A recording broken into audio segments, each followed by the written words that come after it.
Hello friends, VAG ऑडिओजमध्ये तुमचं स्वागत आहे. मी वैशाली तुमच्यासाठी घेऊन आली आहे ट्रू ब्युटी ऑफ लव्हचा पुढचा भाग. चला सुरुवात करूया. ट्रू ब्युटी ऑफ लव्ह भाग 76. सॉरी मीरा, यार मला बाबांची प्रचंड भीती वाटत होती. मी जे ठरवलं तसं काहीच झालं नाही यार. खूप फेल वाटतं मला त्यासाठी अजूनही. माफी तर मागायची आहेच त्या दोघांची, कारण त्यांना मी दुखावलंय आणि तुलाही. त्यामुळे तुझ्यावर कशी बंधनं आली ती मला तशीही शंतनूने सांगितलीच आहेत. ती सांगितली नसती तर कदाचित मी भारतात आलेही नसते. मग आता काय? आता तरी येणार आहेस घरी माझ्यासाठी? आणि दी, तुला काही माहिती आहे का गं शंतनू कुठं आहे? त्याच्याबद्दल काही माहिती असेल तर प्लीज सांग ना. मीराचा चेहरा विचारतानाही केविलवाना झाला. तो कुठं आहे मला कसं माहीत असेल? म्हणजे त्यानंतर तो कधी मलाही दिसला नाही. पण का तो नाहीये का तुझ्या संपर्कात? नाहीये ना. असता तर विचारलं असतं का? खरं तर त्याचीच वाट पाहत होते मी. पण मीरा दुःख व्यक्त करत खाली पाहत बोलली. येईल अगं तो मीरा. अडकलं असेल काही प्रॉब्लेम्समध्ये. तसंही वैजू आणि शुभ्रा आपलं गेट टुगेदर ठरवायचा विचार करत आहेत. मलाच विचारत होत्या शंतनूचा काही पत्ता मिळतो का बघ. बघतो मी सुद्धा काही कळतंय का, सिद्धार्थ म्हणाला. म्हणजे सिद्धला तुझं आणि शंतनूचं माहितीये तरी सुद्धा लग्नाला तयार झालाय का रे? असं का बरं? स्वराने विचारलं. हो, मीरासाठीच झालं. म्हणजे मला समजलं नाही, स्वराने विचारलं. अगदी तू निघून गेलीस, मग बाबांनी डिक्लेअर केलं की 12वी झालं की माझं लग्न ठरवणार. पुढचं शिक्षणही घेऊ देणार नव्हते मला. पण मला माहीत नव्हतं आई आणि बाबा सिद्धचा विचार करत आहेत. माझ्या परस्पर त्यांनी आधी त्यांच्या आई वडिलांना विचारलं आणि या शहाण्याने दिला होकार. अर्थात माझा नकारच होता ह्याला. पहिलं तर मला राग आलेला ह्याचा होकार दिला म्हणून, पण नंतर त्याने समजावलं की आपण तात्पुरतं त्यांचं मन राखण्यासाठी हो बोलू. मी लग्नाचं बरोबर पुढे ढकलतो. ह्याने जशी अट ठेवली की मला शिकणारी मुलगी हवी, तेव्हा कुठं आम्ही दोघांनी सोबतच पुढचं शिक्षण घेतलं. नाहीतर बाबांनी माझं लग्न ठरवलेलंच. हो, नाहीतर काय. एंगेजमेंट तीही घाईतच उरकली तुमच्या बाबांनी. आम्हाला सुद्धा कल्पना दिली नव्हती. एक दिवस अचानक घरी बोलावून घेतलं आम्हाला आणि डायरेक्ट एंगेजमेंट. सिद्धार्थ हसत म्हणाला.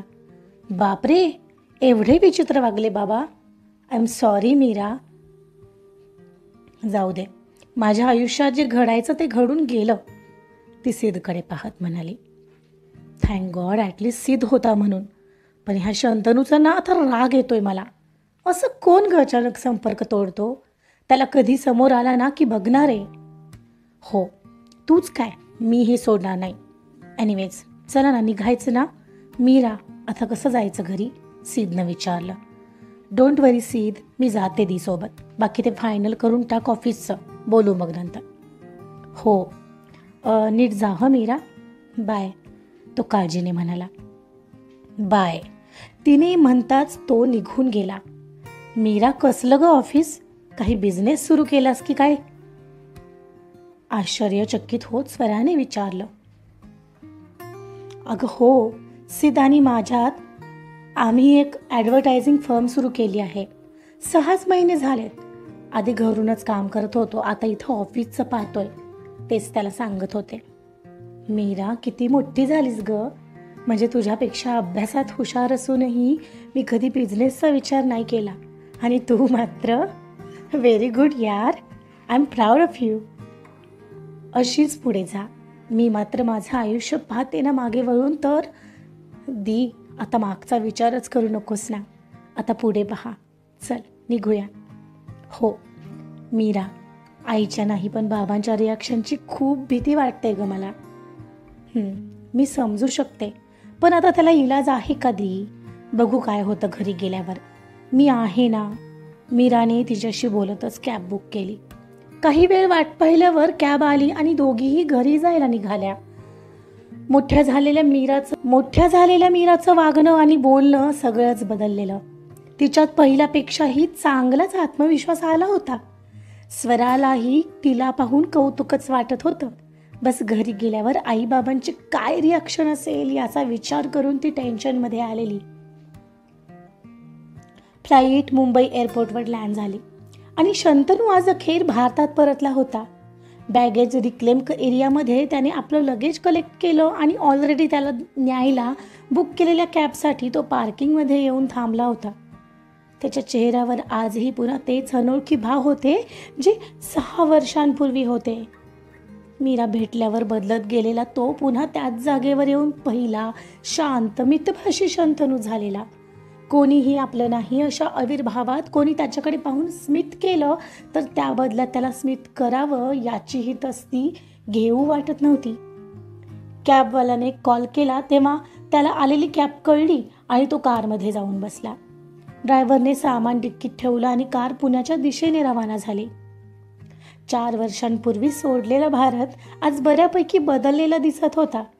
रस्ता मागे पडत होता, पण तो मात्र भूतकाळातल्या त्या काही प्रसंगात अजूनही घुटमळत होता. नाही आठवायची असं ठरवून मीरा आताही त्याला आठवली आणि त्याला स्वतःचाच राग येऊ लागला. का आठवतोयस तिला?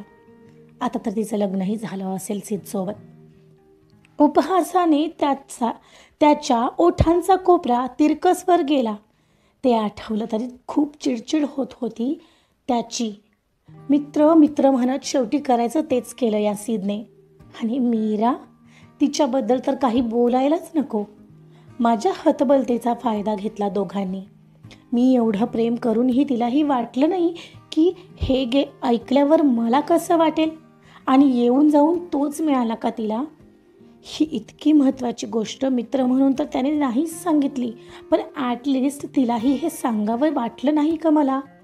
आणि मला भलतीच माणसं मॅसेज करून सांगतात की सिद्ध आणि मीराची एंगेजमेंट झाली आहे. हे असलं प्रेम करत होतीस माझ्यावर मीरा,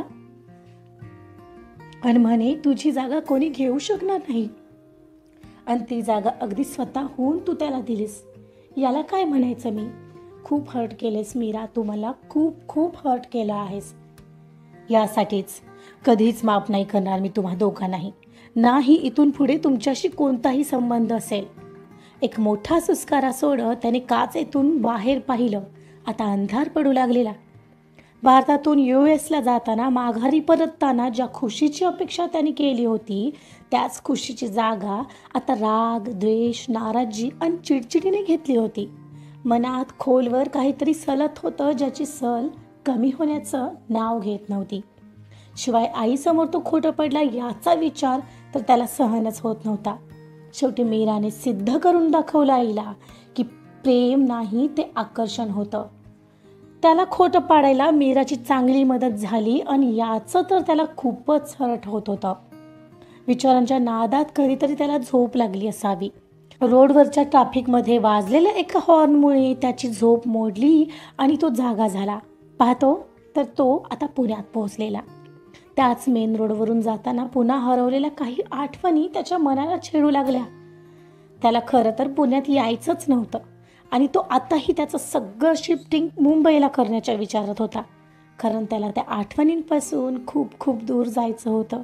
त्याचसाठी तो पुण्यात आलेला शेवटचा, कारण त्या घरात फक्त बाबांच्याच नाही तर मीराच्या सुद्धा आठवणी होत्या, ज्या त्याला कायमच्या छळत राहणार यासाठी त्याला तिथं राहायचंच नव्हतं. आणि आपलं म्हणावं असं आता पुण्यात काही राहिलंही नव्हतं. मनातली सल आणखी खोलवर टोचू लागलेली आणि त्याला रडून मोकळं व्हावं इतकं हेवी वाटत होतं, पण त्याला रडण्यासाठी खांदा नसलेल्या बेवारच्यासारखं वाटत होतं. जडावलेल्या मनानेच तो एक क्षणाला त्या घरात पोहोचला जिथे घरात पाऊल टाकायचं त्याचं धाडसही होत नव्हतं, नाही इच्छा, पण नाईलाज तर होताच. दरवाजातून आत आल्या आल्या मीरा आणि त्याच्या बर्थडेचं सेलिब्रेशन त्याला आठवलंच. त्यांच्या ग्रुपचं ते एकत्र येणं आठवलं आणि आपसुकच मीरासोबतच्या काही आठवणी डोळ्यासमोरून तरळून गेल्या. ते सगळं मनावर दगड ठेवून दुर्लक्ष करून तो बेडरूममध्ये आला तर त्या दोघातले ते ओघवते क्षण आणि तिला बांधलेलं ते ब्रासलेट आठवलं आणि त्याला ते आठवून आणखीनच अस्वस्थ व्हायला लागलं. त्याचं ते ब्रासलेट तर त्याच्या तिथे झालेल्या छोट्या ॲक्सिडेंटमध्येच खराब झालेलं. कदाचित नियतीचाही तोच इशारा होता की तो मीरापासून दूर होतोय. त्याची मीरा त्याची राहिलीच नाही. आणि नंतर सत्यही तशाच प्रकारे त्याच्यासमोर आलं, ज्याने त्याच्या मनाला असंख्य यातना झाल्या होत्या. मग मात्र त्याने सगळ्यांशी संपर्क तोडला, अगदी अख्ख्या ग्रुपशी. विशेष हे होतं की ज्या घरात फक्त बाबा आणि आजीच्या आठवणी होत्या त्या आता पुसट झालेल्या आणि मीराच्या आठवणींनी ते घर भरून गेलेलं. घराची कीज ठेवायला ड्रॉवर उघडला तर तेव्हा तिथं रॉकीकडून तुटलेलं तिच्या पर्सचं किचन अजूनही तिथे ड्रॉवरमध्ये होतं. ते पाहूनही पुन्हा श्वास जडावू लागल्याची भावना त्याला होऊ लागली. ती माऊत एवढी नव्हती, कारण तिला जाताना तो सिद्धकडेच देऊन गेलेला मीराने दिलेले गिफ्ट. ते क्यूट किटन. त्याला आठवताच गालात स्माईल आली. त्या गिफ्टसोबत मीरालाही माझ्यापासून दूर घेऊन गेलास काय सिद्ध? ते आठवून पुढच्या क्षणाला त्याच्या गालात कडवत हास्य पसरलं. पहिला तो असता तर अगदी वेड्यासारखा मीराच्या भेटीच्या ओढीने धावत तिला भेटायला गेला असता, तिच्याकडे भेटण्यासाठी हट्ट केला असता. आज तर तिचं ऐकलंही नसतं. एक क्षणही तिच्या विचाराशिवाय दूर राहायचा विचार न करणारा शंतनू क्षणभर विचार करता या 4 वर्षात तो कसा तिच्यापासून दूर राहिला असेल याचं त्याला स्वतःलाही आश्चर्य वाटत होतं. त्याला इथं आल्यापासून जुन्या आठवणींनी हैराण व्हायला होत होतं आणि डोकं शांत व्हायचं नाव घेत नव्हतं. एक क्षण मनात येत होतं सिद्धला गाठावं आणि विचारावं का असं वागलास, पण पुढच्या क्षणाला मला काही देणं घेणं नाही असा विचार करत तो स्वतःला रोखत होता. आजचा पार्ट इथंच संपलाय. चिडलेला शंतनू आता खरंच मीरा आणि सिद्धला कधीच भेटणार नाही का? बघूया पुढील भागामध्ये काय होतं. ऐकत रहा कथा ट्रू ब्युटी ऑफ लव्ह. आणि कथा आवडत असल्यास लाईक करा, सबस्क्राईब करा आणि शेअरसुद्धा करा. Thank you so much.